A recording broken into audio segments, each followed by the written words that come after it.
Welcome. Fade to Black breaking news for this Thursday, December 15th, 2022. I'm Jimmy Church. This is all of the news that you need. On this day in history, 1944, legendary bandleader Glenn Miller disappears over the English Channel. The wreckage of his plane was never found. The official military status remains missing in action. Here's your Fader Fact today. Fader Fact.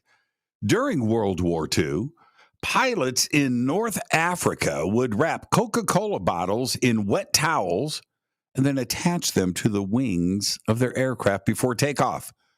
So they would be ice cold when they landed.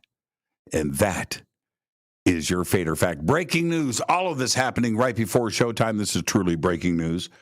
Twitter CEO and owner Elon Musk is now taking legal action against Jack Sweeney, the 20-year-old University of Central Florida student who tracks his private plane and publishes his flight information on social media under the @ElonJet banner.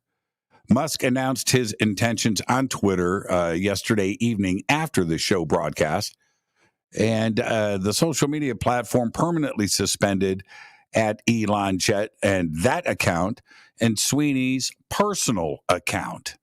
In a tweet, Musk said that a crazy stalker had followed the car of his 2-year-old son, X, who was riding in it on Tuesday night in Los Angeles. The perpetrator reportedly blocked the car from moving and then climbed on to the hood. The billionaire later posted a video of the alleged perpetrator, who was wearing a black hoodie and a half-cover ski mask, as well as his license plate. He asked that his more than 120 million Twitter followers if they recognize the person or the car. Musk's decision to ban @ElonJet comes roughly a month after he said he wouldn't ban the account in the name of free speech. And while we are on the topic of Twitter and free speech, breaking news right now. Twitter has just banned the accounts of multiple journalists covering the technology industry without explanation.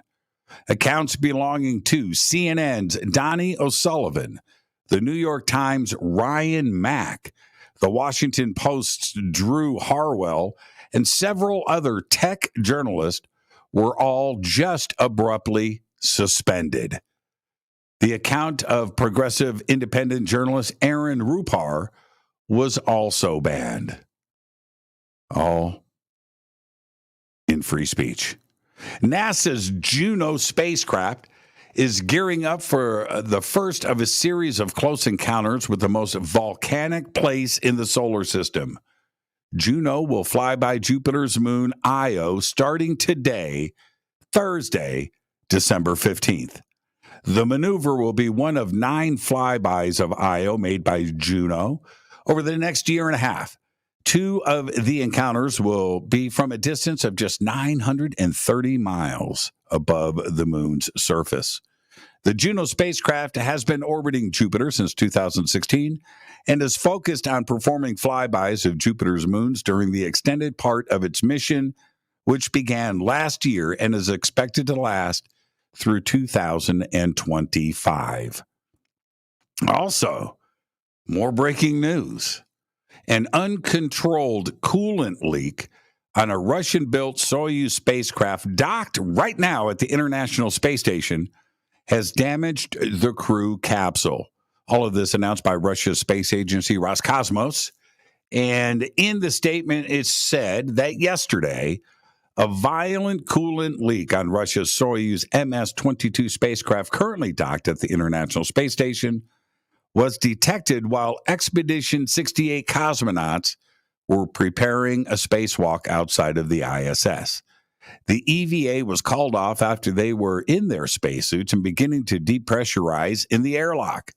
Cameras on the outside of the space station showed a steady stream of frozen coolant shooting into space from the Soyuz capsule as the cosmonauts returned to the main body of the station. Wow. Today, in the journal Nature Astronomy, A crew of exoplanet hunters announced that, using NASA's Hubble and retired Spitzer space telescopes, have identified 2 exoplanets that are immersed in blankets of water. Kepler 138c and Kepler 138d are about 218 light years away and orbit a dim red dwarf star. This is the first time that we have confidently identified any exoplanets as water worlds. Incredible.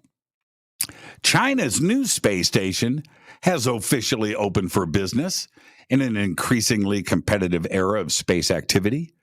On November 29th, a couple of weeks ago, 2022, the Shenzhou 15 mission launched from China's Gobi Desert, carrying 3 taikonauts, the Chinese word for astronauts.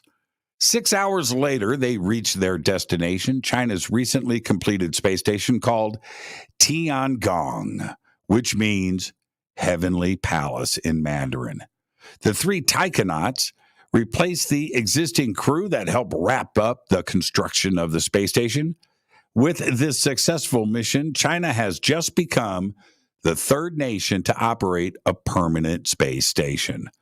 Now, unlike the International Space Station, Tiangong is entirely built and run by China. The China space station is slated to stay in orbit for the next 15 years, with plans to send 2 6-month crewed missions and 2 cargo missions to it annually.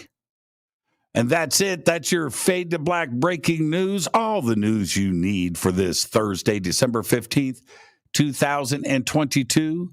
Fade to Black News is produced by Renee Newman. I'm Jimmy Church, and go Beckley Teppy.